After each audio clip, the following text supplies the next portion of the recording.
I'd like to welcome to the Love and Reality podcast from Love is Blind Season 8. Joey, how are you doing today?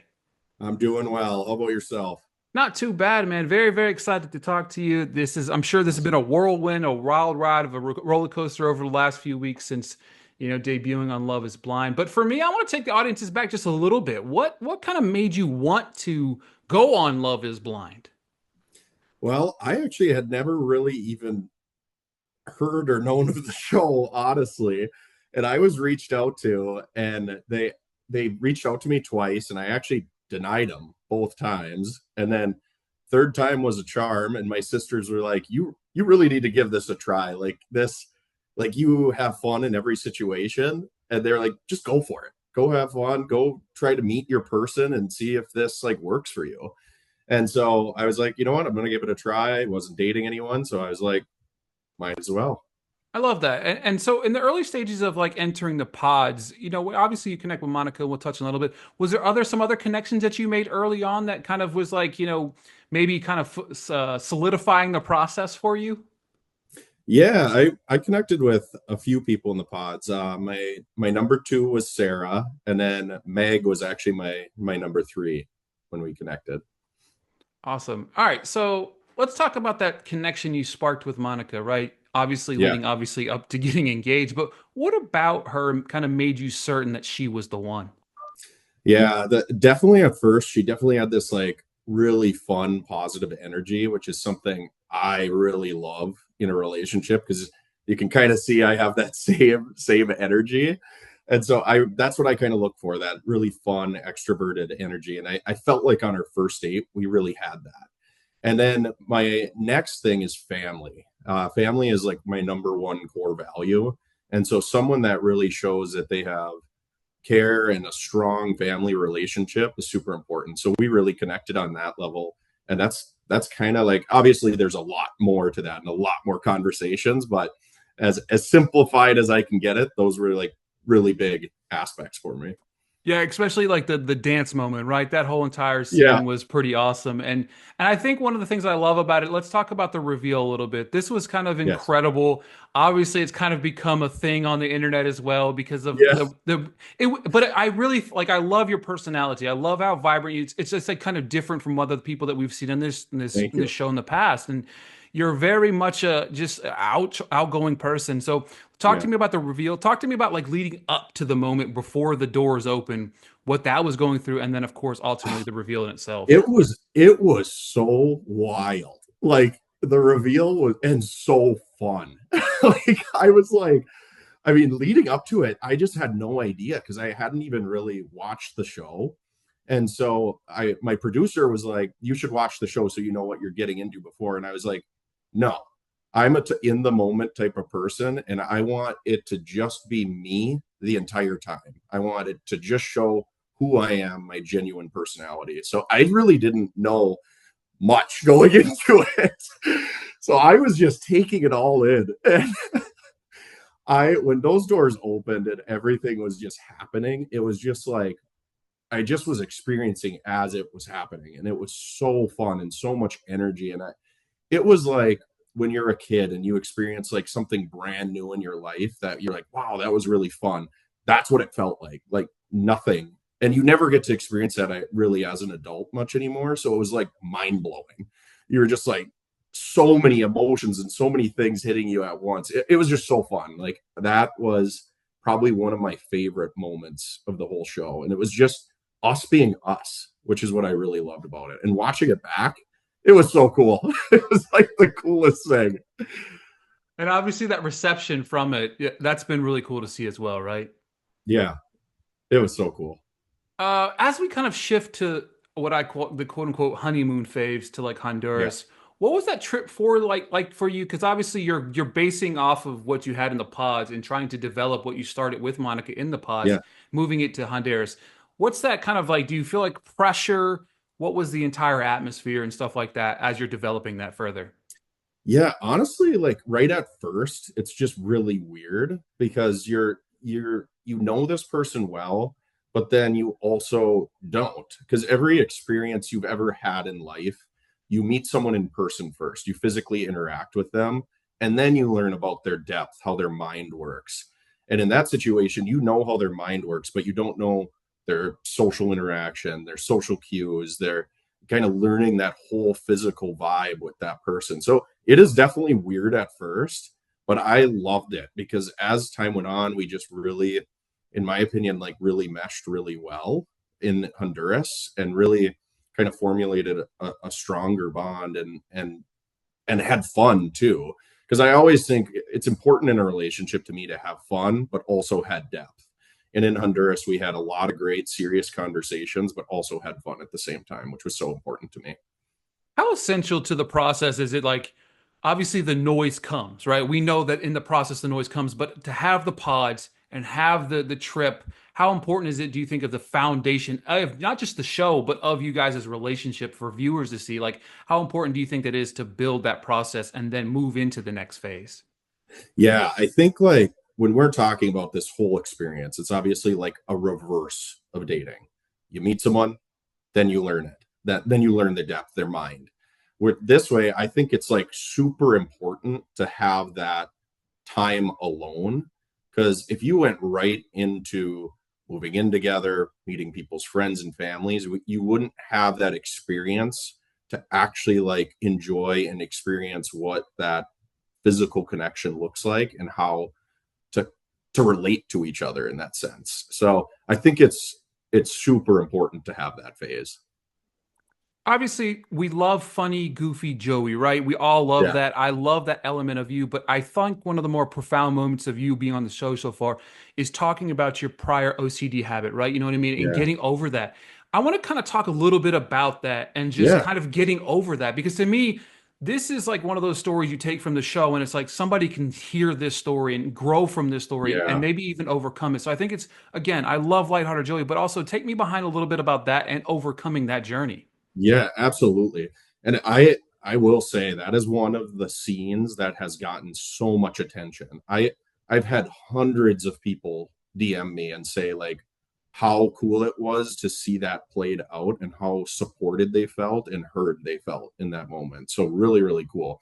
I'll kind of take you back a little bit. So I come from you guys kind of understand on the show, I think, that I come from a pretty difficult background. My sister had cerebral palsy. We lived in and out of hospitals. My life was very chaotic. Kind of worked very financially well as well. So we had a very difficult life. And so me at a young age, I think OCD developed as a way to control the uncontrollable. Just you don't really understand how to manage anxiety as a young kid, and so this kind of moves in, I believe, to just kind of, okay, this anxiety exists. I don't know what's going on. So why don't we figure out these different things to kind of help mend the mind, per se? And so I think that's why it really developed. And really as time went on, like I saw a psychologist for it. As you kind of see in that scene, they wanted to put me on meds. And I was like, I don't want to do this. I want to see if I can get this on my own because I don't want to rely on medication to completely control this. Because you do understand it's abnormal being having OCD. You get it. It's just this drive to continue to do these compulsions. And and when you resolve those compulsions, you get anxiety relief. And so I really wanted to try to force to do that on my own. And so that's what brought me to exposure therapy. And as you can kind of see, everything is like numbered. So that's how the amount of times you do things is what kind of helps resolve the anxiety. And it's way more complex than that, but I won't dive into it. Would take too long to dive into it. But if you as I exposed myself to like the opposite of what my mind was telling me, slowly and slowly it became to get better and better, and you started to realize, oh, I can resolve this anxiety and I don't need to have it. Now I will say it is always kind of a part of you that always it doesn't really ever completely go away. But one of the biggest things I say to people is, although it's a part of you, it does not define you as a person. And I think that's one of the coolest things you can take away from that message. I love that. Yeah, I love that's one of the first things I know I wanted to chat with you about because I thought it was such a profound moment for you to and I felt like it was such a raw moment for you coming from everything that we had Yeah. seen from you up to that moment as well. And again, but get back to the personality side of things. Obviously, we go to meet Monica's family. Obviously, Yeah. it's a wild and crazy thing, but the jam sesh there, I love the fact that you just hunker down and go right. You know what? I'm taking part. You know what I mean? Like, Yeah. you know what I mean? Why not? Right? Yeah. I loved it.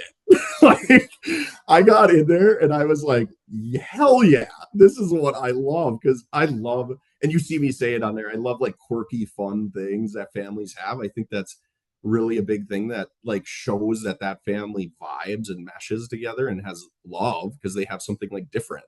And my families have the same kind of similar things. And so when that happened, I was just like, hell yeah, let's go, let's do this. And then obviously on the flip side of that, we have the whole sock bin situation, which Oh my was I'll tell you what, when I first watched the episode when she said it, right?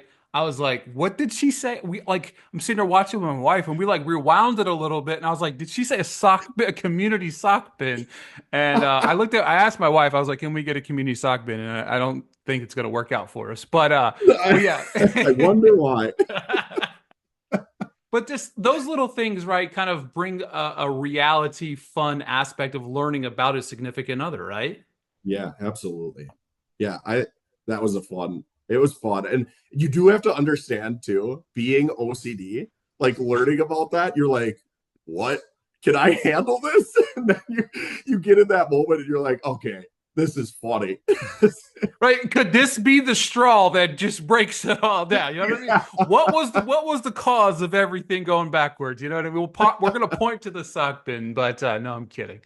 Um, Obviously, in the most recent batch, we did see kind of, what in my opinion, kind of the first hiccup we see on screen. Obviously, with Yes. her sister kind of being a little bit combative of that. Take us behind what's going through your mind and trying to process that entire thing.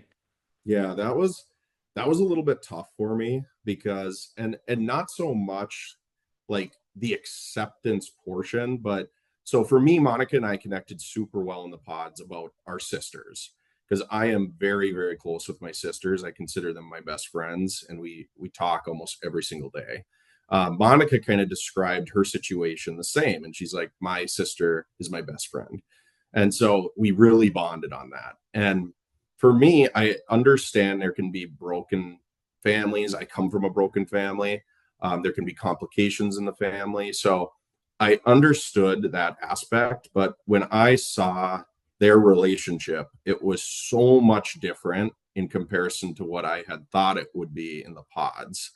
And so I was really kind of trying to analyze the whole situation and be like, okay, what is the dynamic here? And also, hearing that and kind of seeing that there was like a lack of approval there was tough because for me, it's family is my number one value. So being accepted in by the family is extremely important to me, and it's especially when it's your best friend and how that person was described as a best friend to her. So it was tough. It was tough. Yeah, and especially coming from a short window, we know approvals in this environment can really tell the tale to the final product, right? Absolutely. Yep. Um, all right. So first off, final question here: what is something that Joey himself learned about his time on Love Is Blind? Honestly, the biggest thing, and I talk a little bit about this, but vulnerability was difficult for me when I was kind of in my later 20s, real early 30s, just because of my past difficulties in life. It was hard to share everything. And to my fault, like I was blocking it off.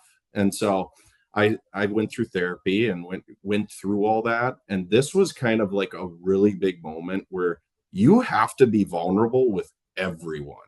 And you have to go in there and really, because you're trying to find your person, you're trying to get married and find your wife. Like you have to be vulnerable.